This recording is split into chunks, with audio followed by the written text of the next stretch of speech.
तो प्यारे बच्चों, मैं डॉक्टर आकाश मतेनहेलिया आशा करता हूं कि आप सभी लोग खूब मन लगा के पढ़ाई कर रहे होंगे। तो आज हमारा जो टॉपिक है वो हम लोग 2024 का जो हमारे यहाँ पेपर आया था केमिस्ट्री का, हम उसके बारे में बात करेंगे। ठीक है, तो आज के जो हमारा टॉपिक है सिर्फ ऑब्जेक्टिव क्वेश्चंस को लेकर के है, और ऑब्जेक्टिव क्वेश्चंस के आंसर्स को हम लोग बोर्ड में कैसे लिखा जाता है, तो इसके साथ साथ हम लोग बोर्ड टॉपर की कॉपी का आंसर भी इंक्लूड करेंगे कि बोर्ड टॉपर्स ने कैसे आंसर्स को रिप्रेजेंट किया था। ठीक, तो नाउ स्टार्ट। देखो हम लोग, तो पहले तो बेटा कॉपी फिलअप करना आपको आना चाहिए। ठीक है, तो कॉपी में सब्जेक्ट फिलअप करना होता है, subject code, day and date, फिर medium of answer sheet, code paper होता है क्वेश्चन पेपर का, उसको फिलअप करना होता है, सेट नंबर, फिर सप्लीमेंट्री की नीड नहीं पड़ेगी, 32 पेज का कॉपी आपका होगा। ठीक, डिसेबिलिटी में नो कर देना, ठीक है, एनए कर देना, फिर नो करना, फिर एनए कर देना। यहाँ पे आपको नाम फिलअप करना होगा, रोल नंबर फिलअप करना होगा, सब्जेक्ट कोड, सेंटर नंबर, ठीक, फिर यहाँ सब्जेक्ट फिलअप करना होगा, यहाँ पे फिर आपको स्कूल का नाम फिलअप करना होता है, उसके बाद रोल नंबर लिखेंगे आप वर्ड में। ठीक, उसके बाद क्या लिखते हैं हम लोग, गार्जियंस का नाम, और अपना सिग्नेचर करना होता है रनिंग हैंड में, जैसे आपने एडमिट कार्ड पे किया था। उस कॉपी के बगल में एक पीछे और पेज होगा जिसको आपको नहीं छूना है, उसके बगल का जो पेज है नेक्स्ट पेज, वहीं से आपको लिखना स्टार्ट करना है। तो देखो हम लोग बात करने वाले हैं केमिस्ट्री पेपर 2024 की, ठीक, सेट 1 का, और क्वेश्चन पेपर कोड क्या था उसका, 56/4/1। ठीक, तो देखो एक क्वेश्चन पूछा गया था इलेक्ट्रोकेमिस्ट्री से कि molar ionic conductivities of calcium 2+ and Cl- are 119.0 and 76.3 siemens centimetre square mole -1 respectively. तो पूछा the value of limiting molar conductivity of CaCl2। तो ये क्या आपका एक इलेक्ट्रोलाइट है, और ये इसका क्या इंडिविजुअल कैटायंस और एनायंस। तो कोल्लास नाम के साइंटिस्ट है, उन्होंने क्या कहा था भाई कि the sum of the individual cations anions की लिमिटिंग जो मोलर कंडक्टिविटी होती है वो इलेक्ट्रोलाइट्स के बराबर होती है। तो देखो इसमें 4 ऑप्शन दिए गए थे। ठीक, तो देखो इसमें क्या करना था भाई, तो देखो इसमें क्या करना था, तो देखो एक बच्चे ने आंसर क्या लिखा था भाई, तो बच्चे ने इसका आंसर दिया था डी। ठीक, तो ये उस बच्चे की कॉपी है। इस बार सीबीएसई बोर्ड ने क्या किया है ना, मॉडल आंसर शीट को क्या करता है सीबीएसई बोर्ड में साइड पे डाल देता है। उसी बच्चे की कॉपी देखो है, इसका आंसर क्या था डी, यानी डी में कौन सा आंसर हो गया, देखो कौन सा इसका आंसर हो गया डी, ये। अब देखो इसमें इसने आंसर क्या दिया, तो लुक एट हियर, देखो तो कैसे इसको निकालते हैं। देखो इसने तो पूरा आंसर लिखा था, वहां पे कोई नीड नहीं होती ऑब्जेक्टिव क्वेश्चन में। ऑब्जेक्टिव क्वेश्चन में बोर्ड के अकॉर्डिंग आप डी आंसर लिखते हैं तभी आपको पूरा नंबर मिलता है। तो अगर कंफ्यूजन लगे आंसर्स में तो आप पूरा आंसर ना लिखें, क्या लिख दें, सिर्फ आंसर्स के नंबर लिख दें ABCD। ठीक है, फिर देखिए इसमें तो कैसे करते हैं, तो कोल्लास लॉ के अकॉर्डिंग तो 2 टाइप का लेमडा लिखना होता है। एक होता है लिमिटिंग में ऐसे लिखता है लेमडा हम लोग M, और ये लिखना होता है इलेक्ट्रोलाइट्स का, तो हम बोलते हैं इसको बिना चोटी वाला लेमडा। ठीक, अब इसका इंडिविजुअल जब तोड़ेंगे आप तो इसमें क्या मिलेगा Ca2+, और इसका लेमडा कैसे लिखेंगे, कुछ ऐसे लिखेंगे हम। बात समझ में आई। अब देखो 2 Cl है तो हमने Cl को क्या लिख दिया, 2 यहाँ पे 2 कर दिया, और Cl- को ऐसे लिख दिया गया। तो अब देखो इसका भी देखो limiting molar conductivity of Cl-ion। अब दोनों की वैल्यू दी गई थी, दोनों की वैल्यू को पुटअप किया गया। इसे देखिए इसने भी वही किया है, 119 + 2 × 76.3, तो इन्हीं का आंसर क्या आया था 271.6।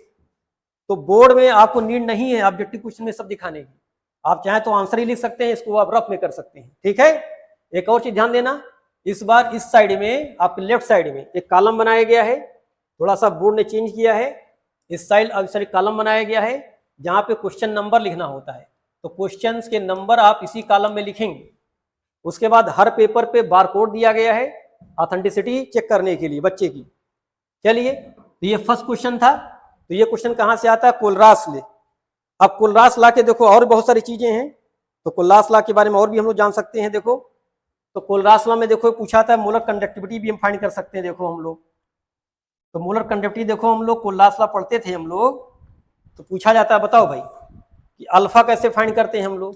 तो अल्फा क्या होता है, molar conductivity divide by limiting molar conductivity.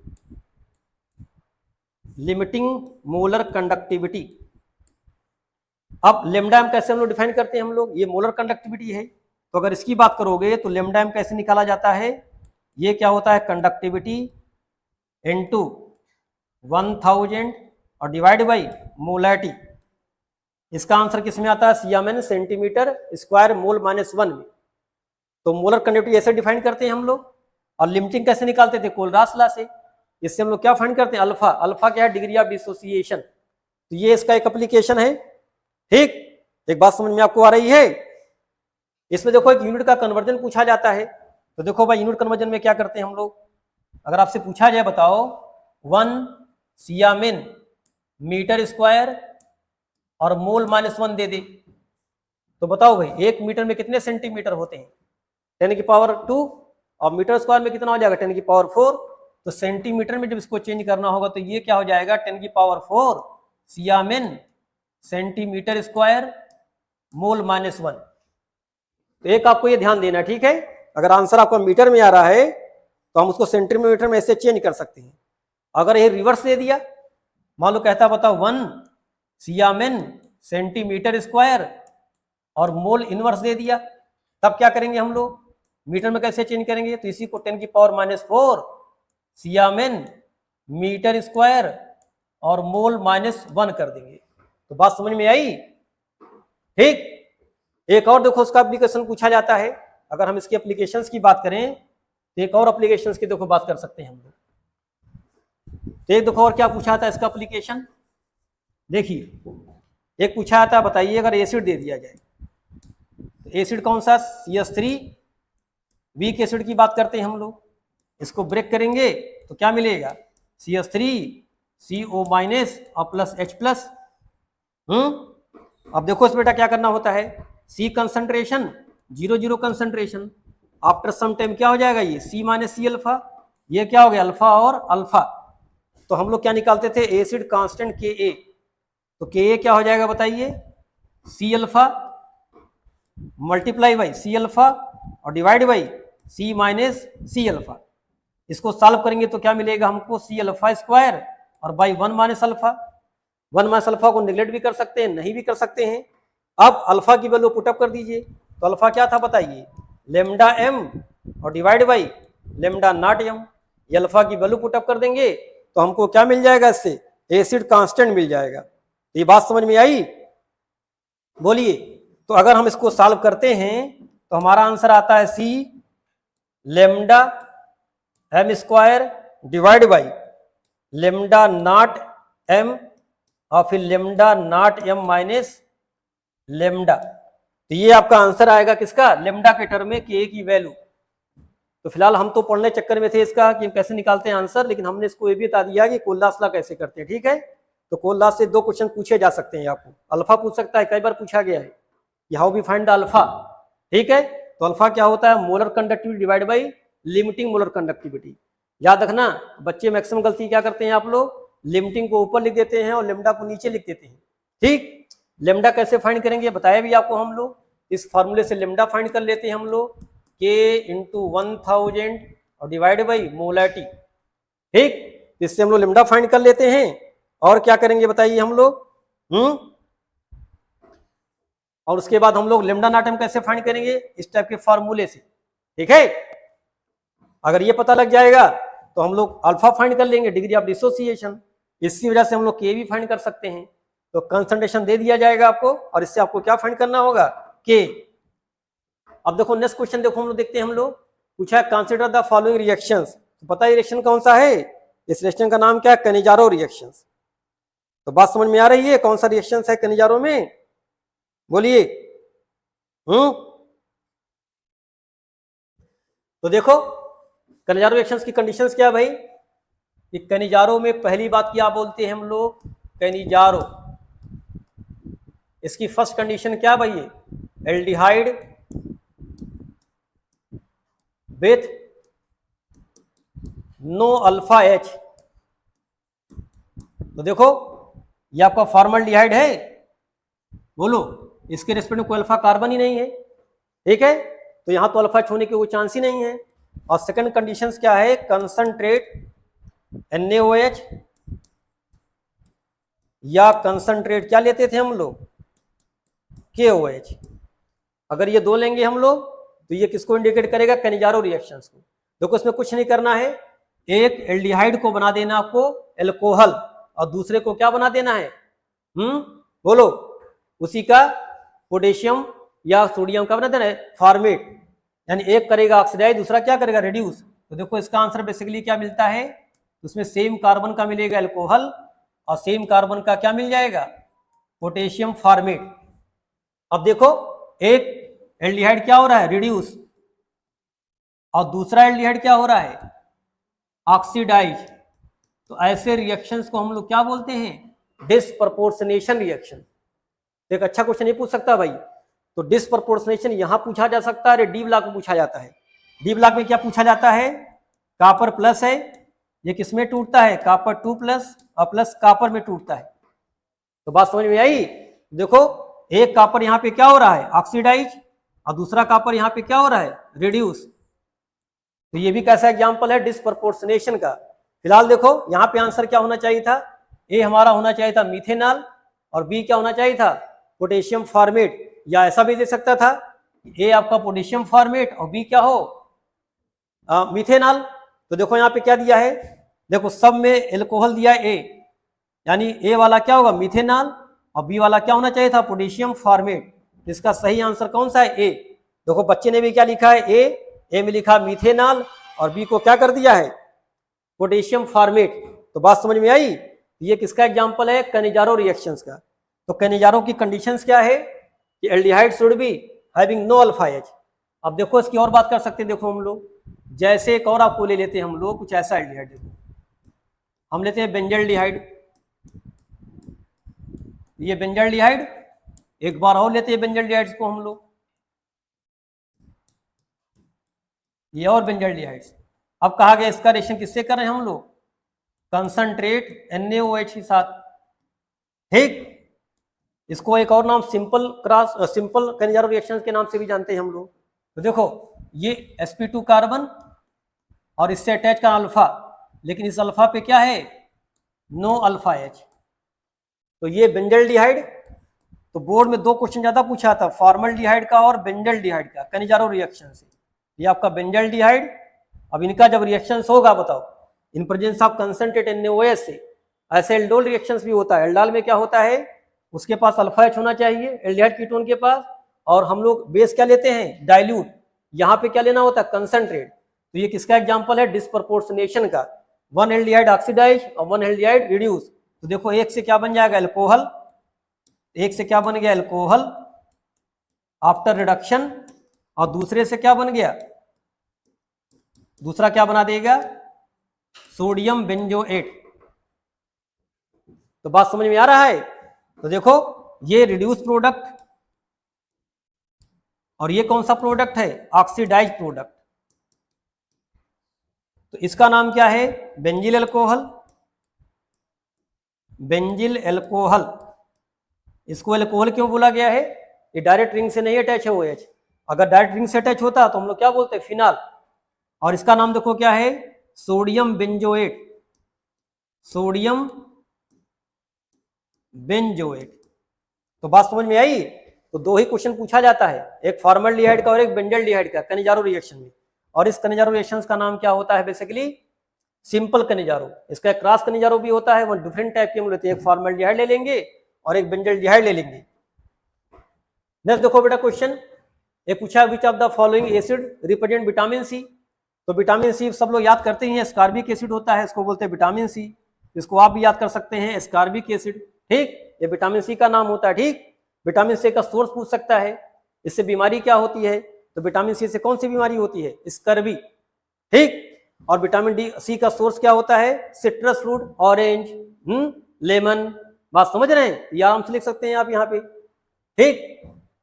अब देखो एक था सैक्रिक एसिड, ये लिखा ग्लूकोनिक एसिड और लिखा बेंजोइक एसिड।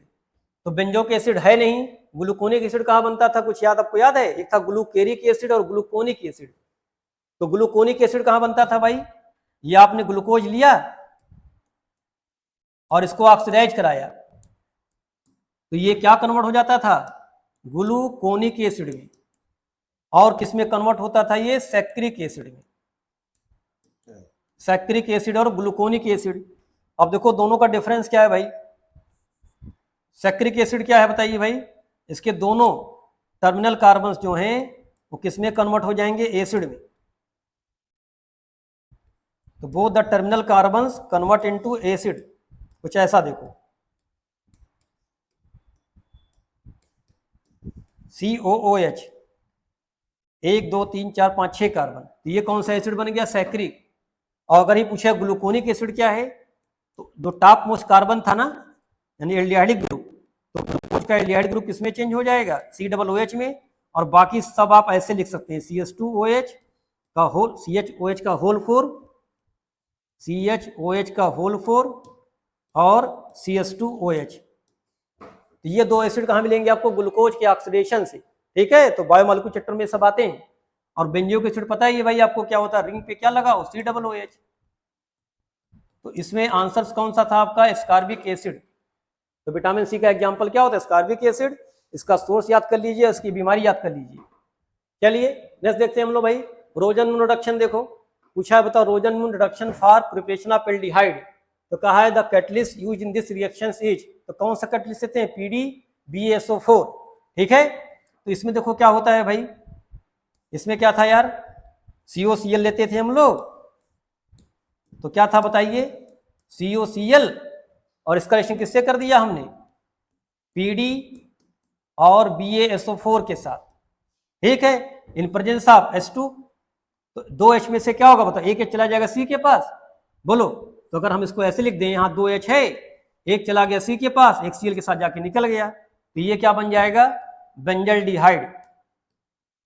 तो दिस विल फॉर्म बेंजल्डिहाइड, और साथ में क्या निकल गया, HCl। अगर यही देखो हम लोग कोई भी ले लें, अब R या AR, रिंग ले लें या सिंपल एल्किल ग्रुप ले लें, और यहाँ लिखा हो COCl, और क्या बताओ भाई, इसका H2 से रिएक्शन कराया जाए PDBSO4 के प्रेजेंस में, तो आंसर क्या मिलेगा, R या AR। AR का मतलब एरिल ग्रुप, और यही क्या हो जाएगा, CHO ग्रुप। अब इसमें एक और क्वेश्चन पूछ सकता है कि बताओ अगर BaSO4 ना लेते तो क्या होता। तो अगर आप BaSO4 ना लेते और इसका रिएक्शन कराते सिर्फ PD के प्रेजेंस में, तो आपके प्रोडक्ट का क्या नाम होता, एल्कोहल, या क्या नाम होता, फिनाल। तो R या AR, और इसमें आप क्या जोड़ देते तब, OH। तो बात समझ में आई। तो ये क्या मिलता है बेसिकली, CH2OH। तो यहां पे क्या मिलेगा आपको, एल्कोहल। और getting this point are not. तो अगर हम लोग क्या लेते हैं, इसका नाम बताइए क्या है, बेंजोइल क्लोराइड। तो अगर बेंजोइल क्लोराइड का रिएक्शन कराएं, या एल्किल क्लोराइड का रिएक्शन कराएं, या इथेनॉल क्लोराइड का रिएक्शन कराएं, तो अगर PDBSO4 लोगे तो बनेगा एल्डिहाइड। अगर PDBSO4 ना लेकर के BSO4 हटा देंगे तो क्या बनाएगा, एल्कोहल बना देगा। बात समझ में आई। देख आपको ये जानना है, रोजनमुन नेम रिएक्शंस है, इंपॉर्टेंट रिएक्शंस भी है। नेक्स्ट देखो पूछा है, why which alkyl halide from the given options will undergo SN1 reaction, ठीक है, फास्टर। तो देखो भाई ये कौन सा डिग्री कार्बन है। तो अगर हम लोग बात करते थे SN1 की, तो हम लोग पढ़े थे ना SN1 के बारे में। SN1 में क्या फॉलो करते थे, 3 डिग्री कार्बोकैटायन, मोर स्टेबल, बोलिए, then 2 degree, then 1 degree, and 1 degree more stable than methylic carbocation. यही तो SN1 में हम लोग क्या पढ़ते थे, इसमें इंटरमीडिएट क्या बनता था, इंटरमीडिएट कार्बोकैटायन। इसलिए स्टेबिलिटी किसकी देखी जाती थी, कार्बोकैटायन की। बात समझ में आई। लेकिन SN2 में क्या था, इसका रिवर्स रिएक्शन, उसमें क्या था, 1 डिग्री मोर, बोलो, मोर ज्यादा रिएक्टिव SN2 के लिए, then 2 degree more reactive than 3 degree. Reason क्या था भाई, यहाँ पे हिंड्रेंस की बात करते थे। तो SN2 के लिए हम क्या देते हैं, हिंड्रेंस। ध्यान देना बोर्ड में जब SN2 पूछेगा तो आपको हिंड्रेंस के बारे में बात करना है, कार्बोकैटायंस की बात नहीं करनी है। लेकिन जब SN1 कहेगा तो आपको बात करना है कार्बोकैटायंस के बारे में। तो देखो यहाँ SN1 की बात कह रहा है, तो देखो ये कौन सा डिग्री भाई, देखो एक कार्बन 3 कार्बन से जुड़ा हुआ है, तो ये कौन सा डिग्री हो गया, 3 डिग्री देखो हो गया। यहाँ देखो एक कार्बन 2 कार्बन से जुड़ा है, तो ये 2 डिग्री हो गया। देखो एक कार्बन से जुड़ा है तो 1 डिग्री। यहाँ देखो एक कार्बन से जुड़ा, तो ये भी क्या हो गया, 1 डिग्री। तो SN1 को कौन फेवर करेगा, 3 डिग्री। तो इसका आंसर क्या होना चाहिए, ए। तो देखो बच्चे ने भी वही लिखा है, लेकिन बच्चे ने इसको एक्सप्लेन भी कर दिया है ये 3 degree carbocation highly stable and favour SN1 reaction, जबकि इसकी कोई नीड नहीं है। आप चाहे तो सिर्फ आंसर ए भी लिख सकते थे। ठीक है, नेक्स्ट देखते हैं भाई हम लोग। अच्छा, और देखो हम लोग बात कर सकते हैं, अगर हम SN1 और SN2 को डिफरेंशिएट करें, SN1 और SN2 को डिफरेंशिएट करें, तो देखो 1 का मतलब क्या है, यूनिमॉलिक्यूलर, तो इसका ऑर्डर ऑफ काइनेटिक्स क्या होगा, फर्स्ट ऑर्डर। और 2 का मतलब क्या है, बाईमॉलिक्यूलर, बाईमॉलिक्यूलर, तो ये फर्स्ट ऑर्डर काइनेटिक्स को शो करता है और उसका ऑर्डर रिएक्शन क्या होगा, सेकंड। एस का मतलब सब्स्टिट्यूशन, एन का मतलब न्यूक्लियोफिलिक। बात समझ में आ रही है। इसमें जब भी बात करेंगे तो यहाँ पे इंटरमीडिएट्स बनते हैं, इंटरमीडिएट्स बनेगा, और कौन बनेगा इंटरमीडिएट, कार्बोकैटायन। यहां पे क्या बनता है, ट्रांजिशन स्टेट, और ये कैसा होता है, अनस्टेबल। अब देखो अगर इसके मैकेनिज्म की बात करें हम लोग, तो 3 डिग्री हम लेते हैं यहाँ पे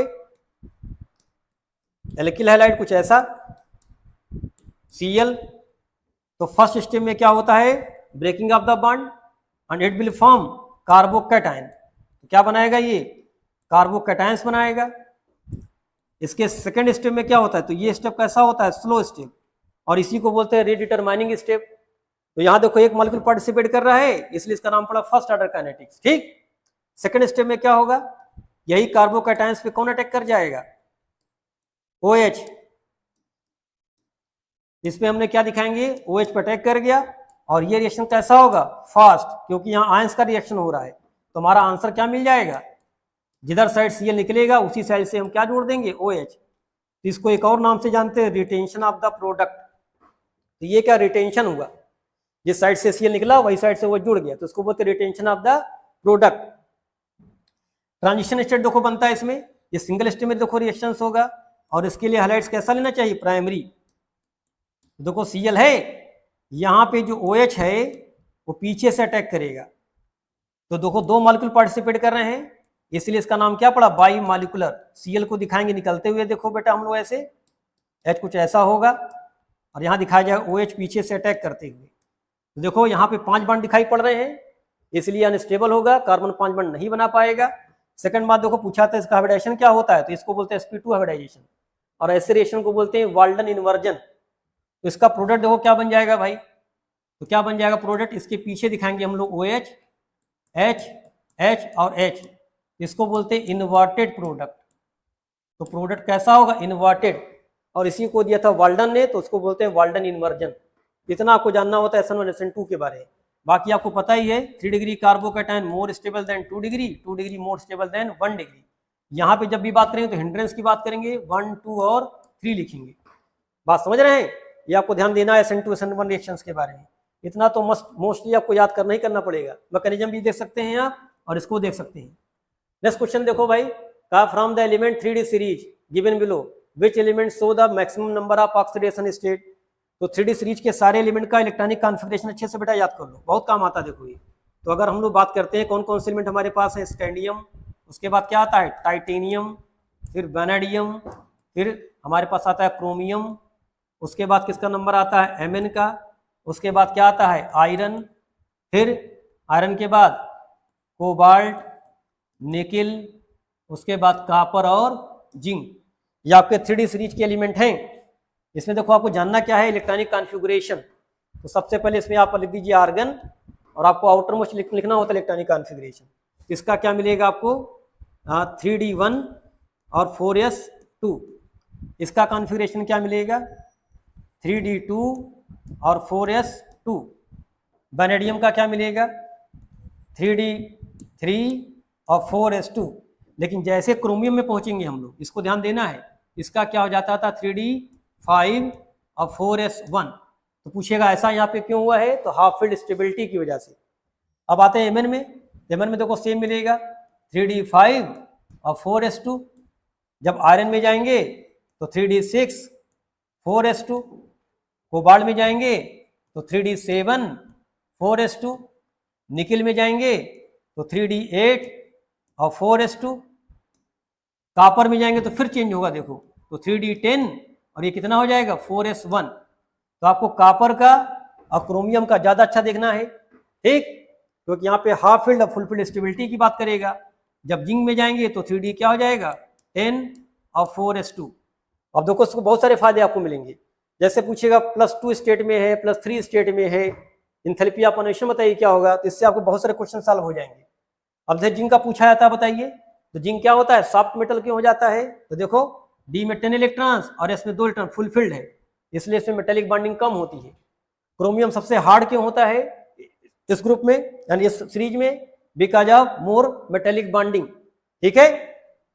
ये क्वेश्चन ही पूछा जाता है, फिलहाल पूछा गया था मैक्सिमम ऑक्सीजन स्टेट कहाँ मिलेगा बताओ, तो देखो यहाँ पे 7 इलेक्ट्रॉन निकाले जा सकते हैं।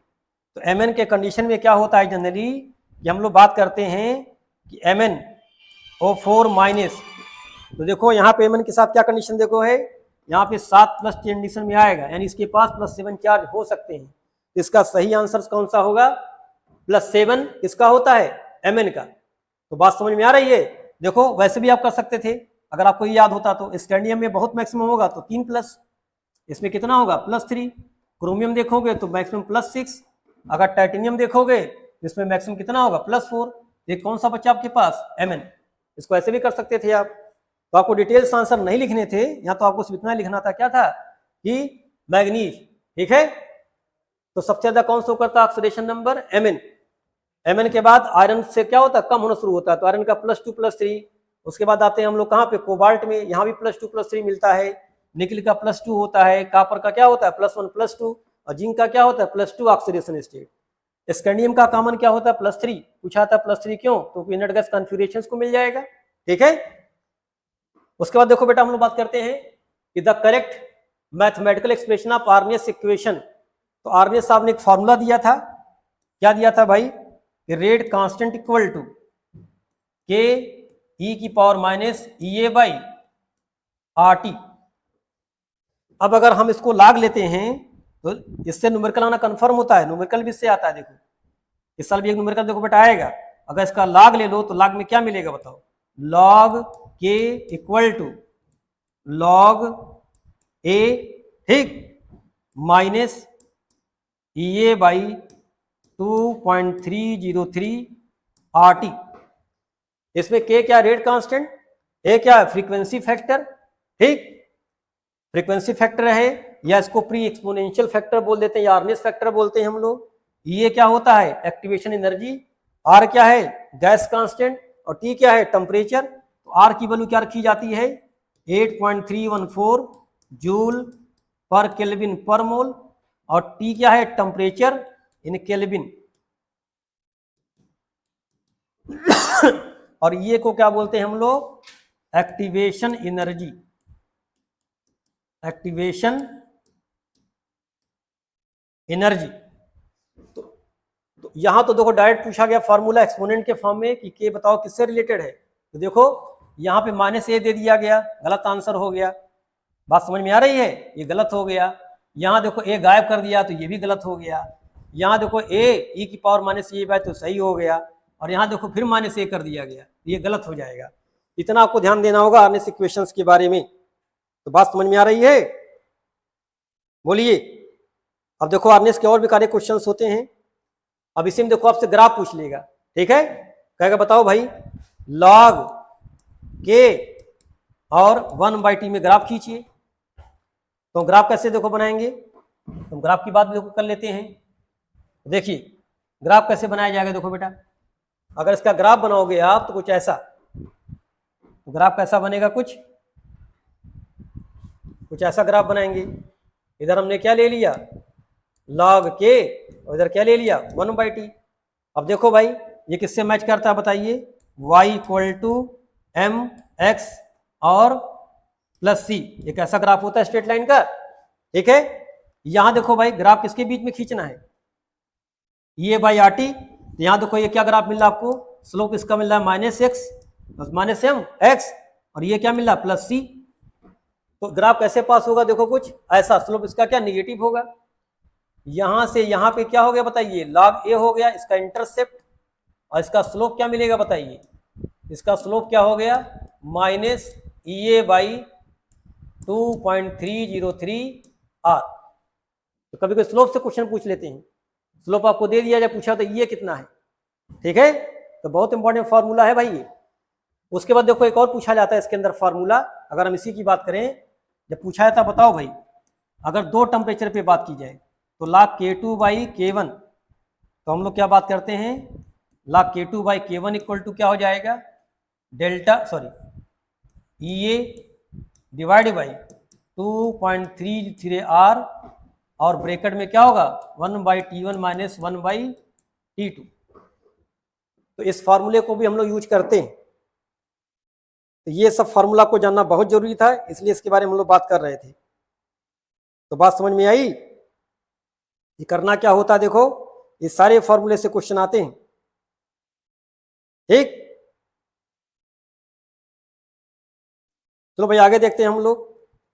अब देखो इसमें क्वेश्चन क्या पूछा जा सकता है भाई, जैसे कह दे बताओ ये इक्वल टू निगेटिव हो जाए, तो निगेटिव हो जाएगा तो क्या हो जाएगा बताओ, ये वैल्यू क्या हो जाएगी, के क्या हो जाएगा बताओ, ए से ज्यादा हो जाएगा। भाई इसमें क्या हुआ, अगर निगेटिव कर दिया तो बताओ यहाँ पे क्या हो जाएगा बताओ, अगर निगेटिव करने का मतलब, अगर ये निगेटिव कर दिया गया तो के इज मोर देन ए, इसका मतलब क्या है, जितना कोलिजन हो रहा है उससे ज्यादा क्या है प्रोडक्ट बनना है, तो संभव नहीं है। बात समझ रहे हैं। अगर कहा जाए बताओ इसको जीरो कर दें तो क्या हो जाएगा, तो जीरो करोगे तो क्या हो जाएगा, के इक्वल टू ए के बराबर, ये भी पॉसिबल नहीं है। इसमें सब क्वेश्चन पूछे जाते हैं कि अगर ऐसा कर दें तो क्या होगा, ठीक है।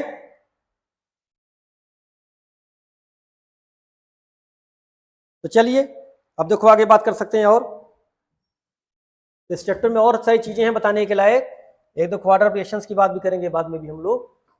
चलो भाई, तो आने से क्वेश्चन से इतने क्वेश्चन पूछे जाते हैं, आपको करना पड़ेगा, ठीक। ग्राफ्स पूछा जाएगा या आपको फार्मूले से क्वेश्चन पूछे जाते हैं, ठीक है। फार्मूला आपको याद है, वैल्यू पुटअप करके आपके आसानी से आंसर आ जाते हैं। फिर देखो आइडेंटिफाई द, लिखा है tertiary amine from the following. तो देखो एमीन्स में हम लोग क्या बात करते थे, एमीन्स की जब भी बात करेंगे हम लोग तो अमोनिया का डेरिवेटिव है, अमोनियम क्या करते थे बताओ, एक R जोड़ दें और एक H माइनस कर दें, तो ये क्या बन जाएगा RNH2। तो अगर NH2 दिखाई पड़े तो 1 डिग्री एमीन। फिर देखो क्या किया जाए, अगर दो R जोड़ दें और क्या करें बताओ हम लोग, दो H को हटा दें, तो ये क्या बन जाएगा R2NH। तो अगर आपको NH दिखाई पड़े तो ये 2 डिग्री एमीन, ठीक। अगर हम लोग क्या करें बताइए, 3 R को जोड़ दें और इसमें 3 H को माइनस कर दें, तो कंडीशंस क्या मिल जाएगी बताओ, R3N मिल गया, और N का मतलब कौन सा डिग्री हो गया 3 डिग्री एमीन। तो देखो सिंपल सा क्वेश्चन पूछा गया था। अब देखो पूछा कौन सा टर्सरी एमीन है, देखो N दिखाई पड़ रहा है आपको, यही आपका 3 डिग्री एमीन है। यहाँ देखो NH2 दिखाई पड़ रहा है तो 1 डिग्री एमीन, NH2 है तो 1 डिग्री एमीन, और यहाँ पे क्या दिखाई पड़ा रहा है NH, तो ये कौन सा डिग्री एमीन हो जाएगा 2 डिग्री एमीन। इससे पूछा क्या गया 3 डिग्री एमीन, तो आपको आंसर सिर्फ क्या लेना था ए। बात समझ में आई। नेक्स्ट देखो हम लोग बात करते हैं nucleophilic addition reactions of Grignard agents to ketone followed by hydrolysis with dilute acid form. देखो इसके बारे में देखो बात कर लेते हैं। देखो हम लोग तो ग्नाट एजेंट्स क्या होता है RMgX, ठीक। इसमें बताया गया था, देखो ये कौन सा बॉन्ड होता है आयनिक बॉन्ड, इनके बीच में Mg और X के बीच में, इनके बीच में कौन सा बॉन्ड होता है कोवैलेंट, और अभी कोवैलेंट में कौन सा हाईली पोलर, तो कोवैलेंट हाईली पोलर बॉन्ड। तो बात समझ में आ रही है। देखो यहाँ पे क्या है, यहाँ पे स्लाइटली निगेटिव चार्ज होगा और इस पे पॉजिटिव चार्ज होगा, आपको इसी बॉन्ड को तोड़ना है हमेशा। अब कह रहा बताओ कीटोन से रिएक्शन करा रहे हैं हम लोग, तो कीटोन में कुछ ऐसा देखो होगा R और R। अब आप RMgX का रिएक्शन करा दीजिए, तो R कहाँ अटैक करेगा बताओ, इस कार्बन पे जाएगा, और Mg कहाँ जाएगा इस O पे। उससे कंडीशन देखो क्या बन जाएगी ये क्या बन गया CR सिंगल बॉन्ड, इसके नीचे R आ गया और यहाँ पे MgX। अब इसी का आप हाइड्रोलिसिस करवा दो, इसी बॉन्ड को तोड़ दीजिए, यहाँ H जोड़ दो, तो क्या मिल जाएगा बताइए, तो ये कौन सा मिलेगा 3 डिग्री एल्कोहल। तो इसका आंसर कौन सा हो जाएगा टर्सरी एल्कोहल। इतनी बात समझ में आ रही है आप लोगों को। तो नेक्स्ट क्वेश्चन क्या है भाई, क्वेश्चन नंबर 10। क्वेश्चन नंबर 10 देखो ग्राफ दिया गया है, ये ग्राफ में क्या बताया गया, देखो कंसंट्रेशन ऑफ R क्या फाइनल कंसंट्रेशन, और टाइम के बीच में ग्राफ खींचा गया है। तो पूछा बताओ, अच्छा यहाँ तो दे दिया है जीरो ऑर्डर ग्राफ है, तो जीरो ऑर्डर के लिए देखो रेट कांस्टेंट का जो फॉर्मूला होता है तो क्या होता है, देखो रेट कांस्टेंट का फॉर्मूला तो देखिए, अगर हम जीरो ऑर्डर की बात कर रहे हैं तो रेट कांस्टेंट का फॉर्मूला क्या होता है, k equal to R naught minus R और डिवाइड बाई टी। अगर हम इसको मल्टीप्लाई कर दें इधर तो क्या हो जाएगा बताइए, k t equal to R naught minus R. अब हम आर को इधर ट्रांसफर कर ले रहे हैं, के टी को इधर कर दे रहे हैं, क्या मिल जाएगा बताओ, final concentration equal to R naught means initial concentration minus क्या हो गया, के टी हो गया। अब ग्राफ किसके बीच में खींचा गया है, आर और टी के बीच में। तो ग्राफ किससे मैच कर रहा है, y equal to m x plus c. ये इंटरसेप्ट यहाँ पे क्या है, आर नॉट, और माइनस एम एक्स कर दें इसको हम लोग, तो x क्या है यहाँ पे t के बराबर, और y यहाँ पे क्या r। तो बात समझ में आ रही है। और क्या बात कर सकते हैं, देखो हम लोग r यहाँ पे क्या है, इंटरसेप्ट आर नॉट, तो यहाँ स्लोप बताओ क्या मिलेगा, माइनस के। इसका स्लोप क्या है, इसका स्लोप माइनस के। इसके इंटरसेप्ट की बात करें हम लोग तो इंटरसेप्ट क्या हो जाएगा इसका, आर नॉट। तो यही देखो इसका इंटरसेप्ट है, ये इसका इंटरसेप्ट और ये इसका स्लोप। ठीक, देखो इसमें ऑप्शंस क्या दिए गए थे भाई, इसमें 4 ऑप्शन दिए गए थे कि स्लोप के, तो स्लोप के नहीं होगा, कहा स्लोप के माइनस हो सकता था, यहाँ लिखा स्लोप के बाई 2.303 नहीं होता है, ये भी नहीं होता है। तो एक ऑप्शन बच रहा कौन सा, बोलो, स्लोप के माइनस और इंटरसेप्ट क्या मिला था, आर नॉट। तो देखो जो बोर्ड टॉपर बच्चे ने भी यही काम किया है, उसने भी लिखा स्लोप बोलो माइनस के और इंटरसेप्ट क्या लिखा है, आर नॉट। ठीक, उसने फॉर्मूला भी लिख दिया है, तो इसकी कोई नीड नहीं होती है ऑब्जेक्टिव क्वेश्चन में only to put the answers. तो अगर आप आंसर यहाँ बी भी लिखे होते तब भी आपको फुल मार्क्स मिलता। ठीक है, अब कुछ और देखो हम लोग बात कर लेते हैं। हम लोग देखो पूछा था जीरो ऑर्डर के एग्जाम्पल बताइए भाई। तो देखो एक हम लोग बात करते हैं अमोनिया। तो अगर अमोनिया को हम लोग प्लेटिनम के सरफेस से पास करें तो डीकम्पोजिशन ऑफ अमोनिया, ठीक है, हम लोग यहाँ टेम्परेचर ले लेते हैं लगभग 1130 केल्विन और प्लेटिनम का सरफेस ले लें, तो इससे क्या होगा बताओ, N2 + 3H2 बनेगा। तो ये क्या है, डीकम्पोजिशन ऑफ अमोनिया। तो ये भी कैसा रिएक्शन है, जीरो ऑर्डर रिएक्शन। अगर कहे इसका रेट लिखो तो रेट कैसे लिखेंगे हम लोग, रेट इक्वल टू के और अमोनिया की पावर क्या हो जाएगी, लिखेंगे हम लोग 0। इसका मतलब रेट क्या हो रहा है, अमोनिया पे डिपेंड नहीं कर रहा है, तो रेट इक्वल टू क्या हो जाएगा बताइए, के बराबर। तो बात समझ रहे हैं। तो यहाँ पे देखो एग्जाम्पल ये भी हो जाएगा। एक एग्जाम्पल और बात कर सकते हैं हम लोग, फोटोकेमिकल रिएक्शंस और फोटोसिंथेसिस। तो ये भी इसका एग्जाम्पल हो, जैसे अगर हम लोग लेते हैं H2 और प्लस Cl2, ये गैस के फॉर्म में, ठीक, और इसका रिएक्शन किससे कराया जाए, HNO के प्रेजेंस में, तो ये क्या मिल जाएगा, 2HCl गैस मिलेगी। तो ये भी जीरो ऑर्डर का क्या हो जाएगा, एग्जाम्पल। तो जीरो ऑर्डर में देखो 2 मोस्ट इंपॉर्टेंट फॉर्मूले पूछे जाते हैं। एक तो इसको याद कर लीजिए आप लोग, k equal to R naught minus R और डिवाइड बाई टी। टी क्या है, टाइम, टाइम किसी में ले सकते हैं आप, सेकंड में, मिनट में, आवर्स में, डेज में। आर नॉट क्या है, इनिशियल कंसंट्रेशन, आर क्या है, फाइनल कंसंट्रेशन, स्क्वायर ब्रैकेट का मतलब क्या होता है, कंसंट्रेशन, और के क्या, रेट कांस्टेंट। यही क्वेश्चन पूछा था हाफ लाइफ। तो हाफ लाइफ का मतलब क्या होता है, इनिशियल कंसंट्रेशन का आधा हो जाए तो उसको बोलते हैं हाफ लाइफ। तो अगर पूछा जाए बताओ कि जीरो ऑर्डर के लिए हाफ लाइफ क्या होगी, देखो कैसे फाइंड करते हैं हम लोग। तो के इक्वल टू रखेंगे, आर नॉट जितना था उतना ही रखेंगे। अब पूछा गया फाइनल कंसंट्रेशन कितना हो गया, तो इनिशियल का क्या हो गया, आधा। तो हम लोग क्या कर देंगे इसको बताओ, -1/2 क्या कर देंगे, आर नॉट, और डिवाइड्स को क्या कर देंगे, टी हाफ कर देंगे। तो टी हो जाएगा टी हाफ और आर हो जाएगा 1/2 आर नॉट। अब बताइए क्या आंसर मिलेगा आपको। तो के की वैल्यू क्या मिलेगी, R naught divide by 2 t half. तो यही अगर आप टी हाफ लिखेंगे तो टी हाफ कितना हो जाए, प्रूविंग में भी पूछा जाता है। तो टी हाफ इक्वल टू कितना हो गया, बोलिए, आर नॉट और बाई 2 के।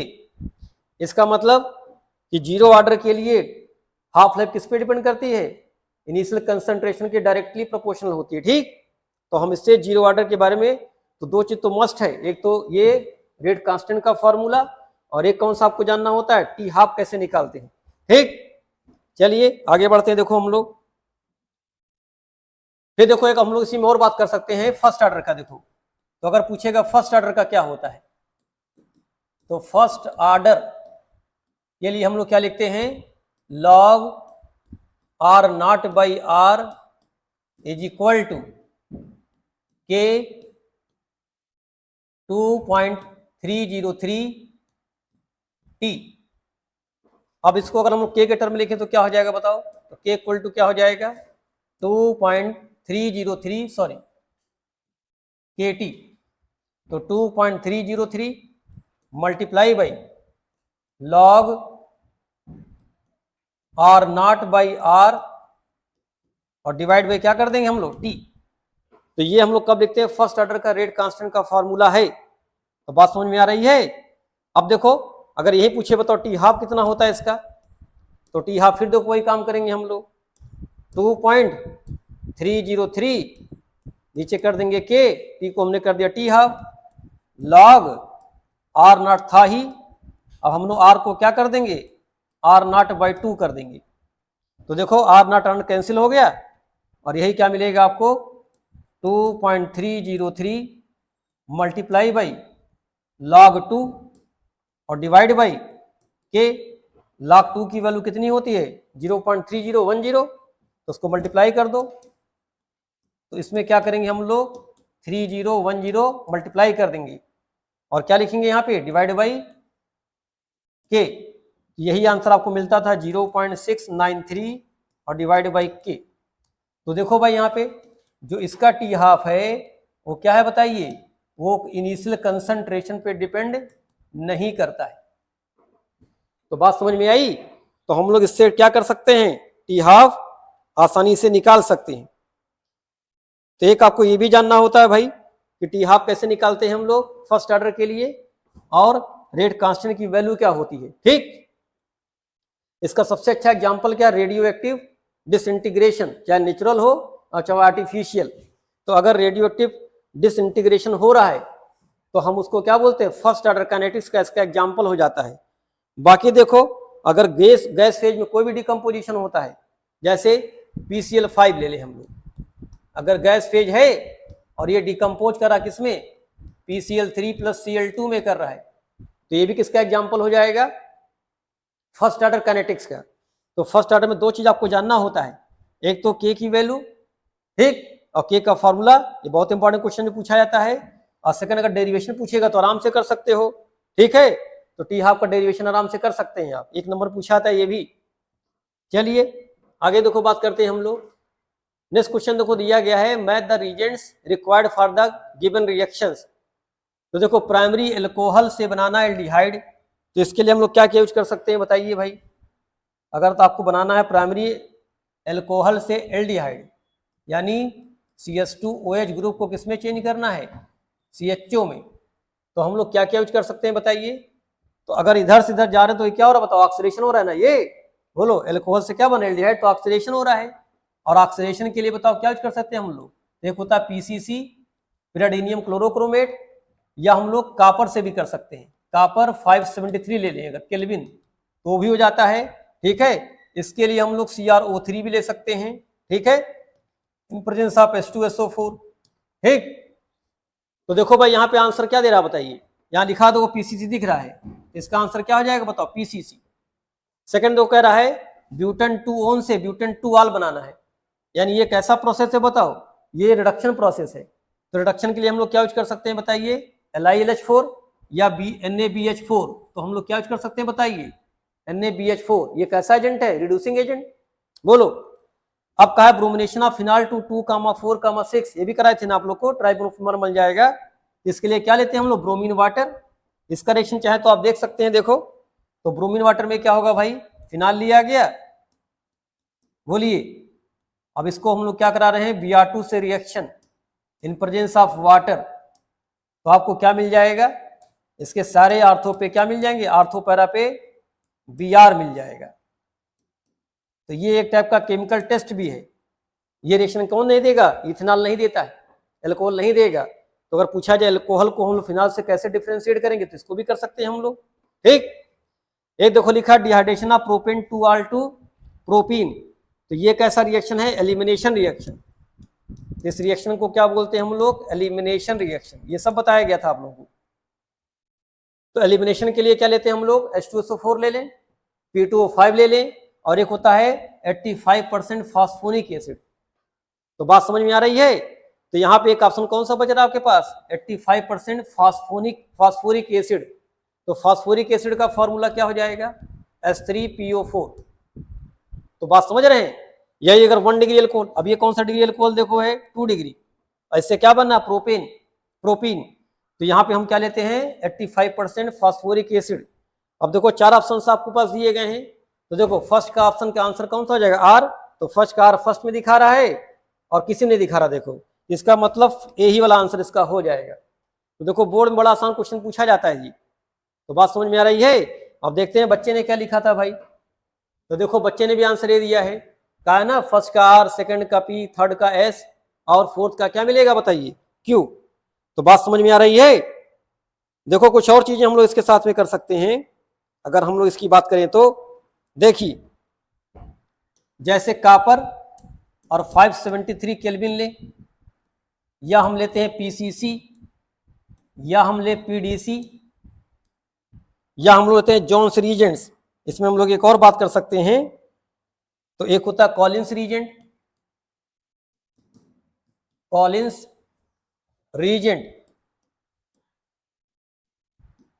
और हम लोग बात कर सकते हैं, देखो यहाँ पे CrO3 और H2SO4, इसको हम लोग किस नाम से जानते हैं, जॉन्स रीजेंट के नाम से जानते हैं। अगर इनमें से आप कुछ भी लेते हैं तो ये लोग क्या करते हैं, अगर 1 डिग्री अल्कोहल है, 1 डिग्री अल्कोहल, तो उसको किसमें चेंज कर देगा, एल्डिहाइड में। तो बात समझ में आ रही है। तो आपको एरो पे क्या लिखना है, इनमें से कोई एक। अगर यही 2 डिग्री अल्कोहल दे दिया तो इससे क्या बन जाएगा, कीटोन। इससे क्या बनेगा आपका, बन जाएगा कीटोन। तो बात समझ में आ रही है। यही देखो अगर 3 डिग्री अल्कोहल करे तो क्या होगा, तो 3 डिग्री अल्कोहल अगर आपको देता है तो आपको करना क्या है, आपने लिया कापर और 573 केल्विन, तो आपका प्रोडक्ट क्या होगा, एल्कीन। तो अभी देखो यहाँ पे क्या हो जाएगा बताओ, यहाँ पे एक टाइप का एलिमिनेशन रिएक्शन हो जाएगा। अभी क्या हो रहा था, देखो दोनों में हो रहा था ऑक्सीडेशन, लेकिन इस रिएक्शन में क्या हो जाएगा, एलिमिनेशन, जिसको हम क्या बोलते हैं, डिहाइड्रेशन बोलेंगे। ठीक, तो बात समझ में आई। ये काम आप देख सकते थे इसमें। चलो भाई नेक्स्ट देखते हैं हम लोग। देखो एक पूछा गया था question, general electronic configuration of D block elements. तो डी ब्लॉक एलिमेंट्स को डी ब्लॉक क्यों बोलते हैं, ये आपको पता होना चाहिए। इसको क्यों बोला जाता था बताइए। तो डी ब्लॉक के एलिमेंट्स को डी ब्लॉक क्यों बोलते थे हम लोग, क्योंकि लास्ट इलेक्ट्रॉन कहाँ एंटर करता था, डी ऑर्बिटल में, डी सब सेल में, of and penultimate shell. Okay, इसलिए इसको बोला डी ब्लॉक के एलिमेंट्स। इसमें जनरली क्वेश्चन कहां से पूछे जाते हैं, तो यहां थर्ड पीरियड से, सॉरी ये कहां से पूछा जाता है, फर्स्ट ट्रांजिशन सीरीज से क्वेश्चन पूछे जाते हैं। फर्स्ट ट्रांजिशन सीरीज का मतलब, इसको हम क्या बोलते हैं, 3D सीरीज। तो 3D सीरीज में कौन कौन से आते हैं भाई, स्कैंडियम, बोलिए, टाइटेनियम, उसके बाद कौन सा आता है, वैनेडियम, क्रोमियम, Mn, बोलिए, उसके बाद आयरन, कोबाल्ट, निकिल, कॉपर और जिंक। ठीक, एक स्कैंडियम होता है जो क्या शो करता है बताइए, इस पे +3 चार्ज शो करता है, मतलब इनमें वेरिएबिलिटी नहीं मिलती है, बाकी सब में क्या मिलता है, वेरिएबिलिटी। और जिंक क्या बताइए, तो जिंक के बारे में पूछा जाता है, बताइए क्या है। तो जिंक क्या है, डी ब्लॉक का एलिमेंट तो है, ये डी ब्लॉक का है, बट नॉट ट्रांजिशन एलिमेंट। एक ये भी क्वेश्चन पूछा जाता है, which of the following non transition elements. तो ग्रुप 12 के सारे एलिमेंट क्या होते हैं, non transition, but they belong to the d block because last electron enter into d block. Okay, तो देखो यहाँ पे पूछा गया था बेटा, तो n-1d का मतलब क्या है, पेनल्टीमेट सेल। ये आपका पेनल्टीमेट सेल हो गया, और इसको बोलते हैं अल्टीमेट सेल। तो देखो भाई पेनल्टीमेट में क्या है 1 से D इलेक्ट्रॉन्स D में होने चाहिए और NS में क्या होना चाहिए 1 से 2। एक कंडीशन ऐसी है जहां पे NS में 0 होता है। कौन सा एग्जांपल है पैलेडियम। तो पैलेडियम में क्या होता है NS 0 यानी उसमें कोई इलेक्ट्रॉन इसमें नहीं होते हैं। इसका सही आंसर कौन सा हो जाएगा ये। यहाँ देखो लिखा है 10 तो डायरेक्ट 10 होगा नहीं 1 से 10 होना चाहिए। यहाँ लिखा है 0 यहाँ लिखा है 10 इसलिए आंसर आराम से दिखाई पड़ सकते थे गलत है। उसके बाद देखो यहाँ लिखा है NS में 2 से 3 पॉसिबल नहीं है। NS में 2 इलेक्ट्रॉन ना होते हैं इसमें।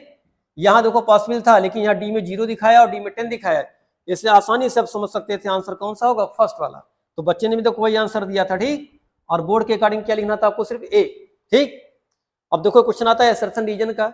इसमें 4 ऑप्शन दिए जाते हैं ठीक है। पहला ऑप्शन क्या कहता है एसर्शन और reason both are correct and reason explain assertion. तो आपको लिखना होता है A। बी में क्या लिखना होता है both are correct but reason can not explain assertion. Third option में क्या होता है assertion is true but reason is false. और फोर्थ आंसर में क्या दिया जाता है एसर्शन फॉल्स रीजन ट्रू। तो आपको आंसर में ABCD लिखना होता है ठीक है। अब देखो इसमें क्या क्वेश्चन पूछा गया था। देखो इससे पूछा गया था para nitrophenol less acidic then phenol. सही बात गलत बात। तो पैरा नाइट्रोफिनॉल का फॉर्मूला भाई क्या होता है। तो पैरा नाइट्रो में क्या हुआ बताइए OH और NO2 कहां लगा इसके पैरा पे और फिनाल में सिर्फ क्या है बताइए OH। तो बोला गया था दोनों एसिडिक होते हैं लेकिन ये कैसा ग्रुप लगा हुआ है इलेक्ट्रॉन विड्राइंग ग्रुप -R और -I ग्रुप। ये इलेक्ट्रॉन क्या करते हैं खींचते हैं इससे OH की पोलरिटी बढ़ेगी तो ये स्ट्रांगर एसिड होगा। तो एसिड ये स्ट्रांगर होगा लेकिन यहाँ पे क्या पूछा गया है कि nitrophenol is less acidic then phenol. तो ये गलत हो गया यानी आपका एसर्शन क्या हो गया गलत। तो बात समझ में आई। अब रीजन क्या दे रहा है nitro group electron withdrawing group बिल्कुल सही बात है। Help in the stabilization of para nitrophenoxide ion. इसका मतलब क्या बताइए भाई। देखो जैसे ही रिंग में से क्या हुआ रिंग के पास जो है तो वहां से H निकला इसके पास नेगेटिव चार्ज है तो ये NO2 क्या करेगा इसको स्टेबलाइज करेगा स्टेबिलिटी को बढ़ाएगा। ये बताया गया था। एसिड में क्या देखते थे हम लोग उसका कॉन्जुगेट बेस अगर ज्यादा स्टेबल है तो एसिड क्या होता था स्ट्रांग। यहाँ देखो इसका कॉन्जुगेट बेस कौन सा है यही है कौन सा पैरा नाइट्रोफिनॉक्साइड आयन। इसलिए ये गलत हुआ और ये क्या हो गया सही। तो आप आंसर अगर D लिखते तब भी आपको नंबर मिलता। तो ये सब रिस्क मत लिया करो। अगर यहाँ गलती हो जाएगी तो दिक्कत होती है इसलिए ABCD में आंसर लिखा कीजिए इसके लिए आप। फिर देखिए ये टाइम भी लेता है आपका टाइम बचेगा आपका इसके लिए। फिर देखो 14 में क्या है कहा benzoic acid does not undergo Friedel-Crafts reaction. तो आपको याद है फ्रीडल-क्राफ्ट में एक यूज करते थे ना हम लोग AlCl3 यूज करते हैं एनहाइड्रस AlCl3 जो लुईस एसिड का काम करता है ठीक है। तो एकदम बात सही है। तो क्या carboxylic acid deactivating the catalyst. कौन सा कैटलिस्ट ये कैटलिस्ट इसको डीएक्टिवेट करता है and get bonded to the carboxyl group ठीक है। तो इसमें दोनों आंसर सही हैं। तो इसका आंसर क्या है ये इसको एक्सप्लेन भी कर रहा है इसलिए क्या हो जाएगा इसका आंसर हो जाएगा A ठीक। तो बात समझ रही है। तो हम लोग बताए थे कि benzoic acid do not give the Friedel-Crafts reactions. ये बताया गया था। एनिलीन्स के बारे में बताया गया था anilines do not give the Friedel-Crafts reactions. बोलो एनिलीन में क्या हुआ था भाई कि NH2 ग्रुप था एनिलीन में। बोलो इसका AlCl3 के साथ क्या रिएक्शन हो गया था इसने अपने इलेक्ट्रॉन्स को डोनेट कर दिया था इसी वजह से क्या हुआ था they do not give the Friedel-Crafts reaction ठीक। नेक्स्ट क्वेश्चन देखो क्या है भाई का फ्रक्टोज रिड्यूसिंग शुगर। तो हम लोग शुगर रिड्यूसिंग करेक्ट से बात करते हैं हम लोग। तो देखो सारे मोनोसेक्राइड जितने भी मोनोसेक्राइड हैं ये सब क्या होते हैं ये सब रिड्यूसिंग शुगर और डाइसेक्राइड में एक्सेप्ट सुक्रोज को छोड़ करके एक्सेप्ट सुक्रोज जिसको हम लोग होम शुगर बोलते हैं ठीक है। गन्ने की शुगर केन शुगर जो हम लोग खाते हैं उसको छोड़ करके ठीक है इसको छोड़ करके सारे डाइसेक्राइड भी क्या होते हैं रिड्यूसिंग शुगर। तो फ्रक्टोज कैसा मोनोसेक्राइड ग्लूकोज कैसा मोनोसेक्राइड रिड्यूसिंग शुगर है। फिर लिखा है कि fructose does not reduce Fehling solution Tollens reagent. तो जो भी रिड्यूसिंग शुगर होंगे वो टॉलरेंस और फेलिंग को दोनों को रिड्यूस करेंगे लेकिन यहाँ पे लिखा नहीं करता है। तो ये आंसर गलत हो गया लेकिन ये सही है। तो इसका ऑप्शन क्या लिखेंगे आप C। तो बात समझ में आई।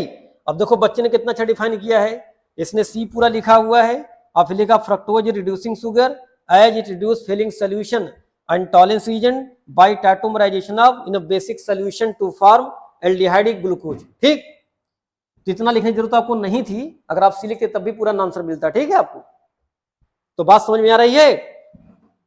बोलिए।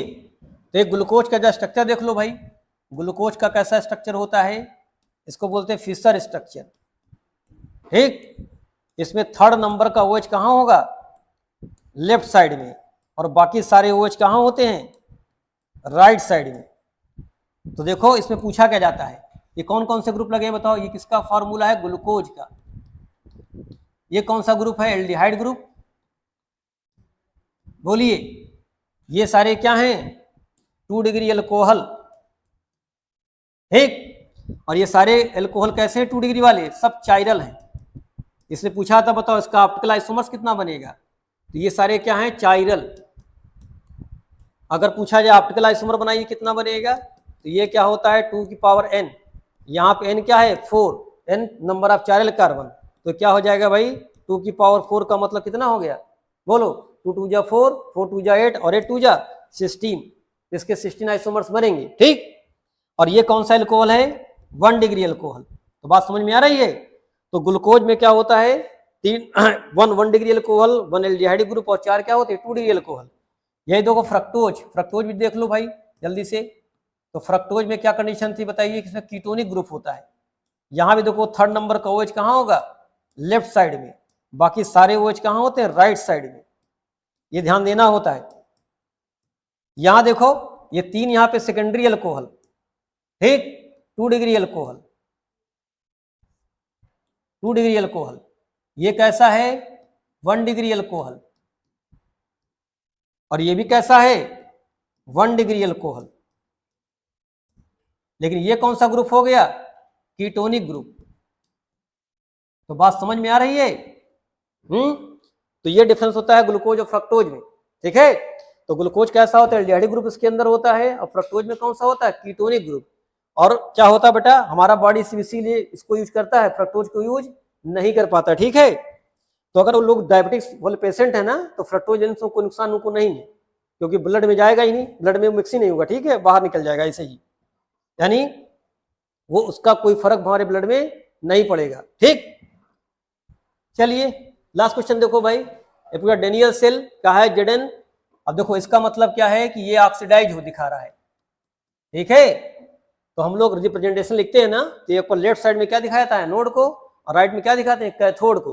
और कैथोड पे क्या होता है? ये आपका कौन सा है बताइए? कैथोड। और कैथोड पे क्या होता है? रिडक्शन। बोलो, और ये क्या बताइए है? ऑक्सीडेशन शो कर रहा है। और ये कहां पे होता है? एनोड पे। तो बात समझ में आ रही है? और 2 लाइन को क्या बोलते हैं? Salt bridge. तो कह रहा है गैल्वेनिक सेल है, डेनियल सेल है, और का इसका वोल्टेज कितना है? 1.1 वोल्ट। अब कहा है the external opposing potential more than 1.1 volt is applied electron flow from Cu to Zn। तो देखो एक्चुअली होता क्या, देखो इसमें अगर हम लोग इसकी बात करें तो देखो हम बनाते हैं गैल्वेनिक सेल बनाते हैं भाई। एक देखो जनरली हम लोग क्या बात करते हैं, देखो 2 कंटेनर्स होगा, यहाँ पे जो राड होगी ये जिंक की राड होगी। ठीक, और इसको हम लोग क्या बोलते हैं? यहाँ पे एनोड। लेकिन इस पे चार्ज कौन सा होगा? नेगेटिव। इसमें सोल्यूशन कौन सा भरा हुआ है? ZnSO4 वाला। ठीक, इसको हम लोग एक साल्ट ब्रिज से कनेक्ट कर देंगे ऐसे। ठीक, और यहाँ पे एक लगा दिया बैटरी कुछ ऐसा। ठीक है, और यहाँ पे भी एक राड होगी, इस राड का नाम क्या होगा? यहाँ पे कैथोड। और ये किससे मिलके बनी हुई है? कॉपर से। बात समझ में आई? और इस पे कौन सा चार्ज होगा? पॉजिटिव। तो ये पॉजिटिव टर्मिनल्स, ये नेगेटिव टर्मिनल्स, और यहाँ पे क्या रखा गया है? Copper sulphate. ठीक, ये आपका क्या है? Salt bridge. ठीक है, तो ब्रिज का समझ रहे हैं मतलब क्या है ना? 2 लोग को कनेक्ट करने वाले। बोलिए, अब देखो ये जो एनोड की राड है ना, यहाँ पे ऑक्सीडेशन होना है, तो Zn क्या होगा? मेल्ट करेगा, और क्या फाइन आएगा? Zn2++2 electrons. तो इलेक्ट्रॉन्स कहाँ से जाएंगे बताइए? इधर से इधर जाएंगे। तो क्या बता रहा है? इलेक्ट्रॉन कहाँ से कहाँ फ्लो करेगा? Zn से कॉपर। लेकिन कब? जब इसका वोल्टेज कितना होगा? 1.1 वोल्ट। बात समझ रहे हैं? अब करा वोल्टेज ज्यादा लगा दिया गया 1.1 से, तो कंफर्म बात है भाई, इलेक्ट्रॉन कहाँ से कहाँ फ्लो करेगा? तो कॉपर से इलेक्ट्रॉन कहाँ फ्लो करेगा? Zn। ये कब होगा? जब वोल्टेज क्या हो जाए? 1.1 वोल्ट से ज्यादा। ठीक, यहां देखो इलेक्ट्रॉन यहां फ्लो कर रहा था, तो करंट कहां फ्लो करेगी, इधर, बोलो, करंट इसके अपोजिट में फ्लो करती है ना, ये मेल्ट करेगा और इसका मास बढ़ेगा। तो कॉपर देखो यहाँ पे क्या हो रहा था, कॉपर 2+2 इलेक्ट्रॉन ले लिया और ये किसमें कन्वर्ट हो गया, कॉपर में, तो इसका मास बढ़ेगा, इसका मास क्या होगा, घटेगा। ये सब क्वेश्चन पूछे जाते हैं। अगर वोल्टेज एग्जैक्ट ले लिया आपने 1.1 वोल्ट, तो नथिंग विल बी हैपन, ना तो इलेक्ट्रॉन फ्लो करेगा ना तो करंट फ्लो करेगी। ठीक, तो 3 क्वेश्चन पूछा जाता है। वोल्टेज 1.1 से कम ले तो सेम सेटअप गैल्वेनिक का ही काम करेगा, अगर 1.1 से ज्यादा ले लिया तो इसको इलेक्ट्रोलिटिक सेल बोलेंगे। अब यहाँ पे कैथोड कैसा काम करेगा, एनोड का, और एनोड कैसा काम करेगा, कैथोड का। कब, जब वोल्टेज 1.1 से ज्यादा हो जाएगी। और अगर आपने सेम वोल्टेज ले लिया तो नथिंग विल बी हैपन, ना तो इलेक्ट्रॉन फ्लो होगा और ना किसी का मास लॉस होगा, ना गेन होगा। ठीक है, तो 3 कंडीशन देखो पूछी जाती है। अब आते हैं देखो क्वेश्चन में, तो कह रहा है भाई सही बात है, तो फ्लो कहां से कहां करेगा, कॉपर से जिंक करेगा। अभी जिंक से कॉपर कर रहा था, लेकिन जब वोल्टेज ज्यादा कर दिया तो कॉपर से जिंक फ्लो करेगा। अब कह रहा cell act as galvanic cell, no, अब इस सेल का नाम क्या हो जाएगा तब, अब इस सेल का नाम गैल्वेनिक सेल नहीं होगा, अब इसका नाम क्या होगा, इलेक्ट्रोलिटिक सेल, इलेक्ट्रोलिटिक सेल इसका नाम हो जाएगा। तो अगर इलेक्ट्रोलिटिक दिया होता तो दोनों आंसर सही होते, लेकिन इसका मतलब यहाँ पे ये आंसर गलत हो गया और ये सही, तो इसका आंसर कौन सा लिखेंगे हम लोग, सी। तो सी में क्या था, assertion is correct and reason is wrong. तो नेक्स्ट लेक्चर में हम लोग बात करेंगे 2 नंबर के क्वेश्चन के लिए, तब तक के लिए इसको आप लोग देखते रहिए। ठीक है।